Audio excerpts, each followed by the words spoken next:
African universities are far better than the Western world gives them credit for, with many of the top universities in Africa outcompeting their equivalents in the Western world. And I know how surprising that would sound to a Western educated person, so I had to demonstrate this point in a way that was completely objective. So I did a review of the math departments in two universities, the University of Ghana and the University of Lagos, which are two of the better universities on the continent of Africa. Now, if you think for a second that either of these universities are diploma mills or that they are easy, let me show you the curriculum that's required if you want an undergraduate mathematics degree from the University of Ghana. It's a lot. It's actually more than you'll typically find in a Western university.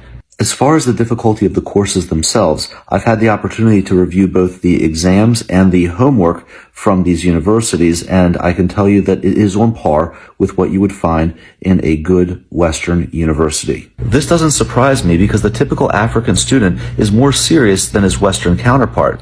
The typical African student is going to college because he's trying to make a better life for himself and for his family, whereas the typical Western student may just be going to college because their parents pressured them to do so, or because it's just something to do after high school. And that's why in the Western world, I think you see such an emphasis on football teams, partying, and everything except for the education itself. So why haven't African universities gotten more recognition? It really comes down to money.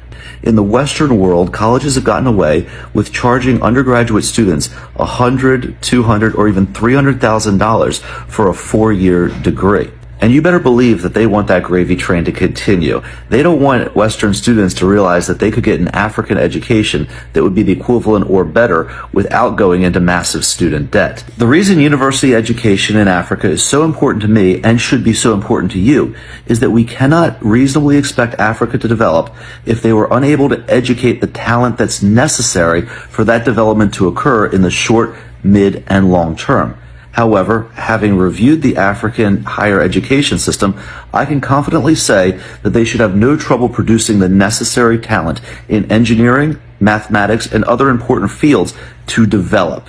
But I want to know what you guys think. Have you gone to university in Africa? If so, what were your experiences and how did it compare to a Western education?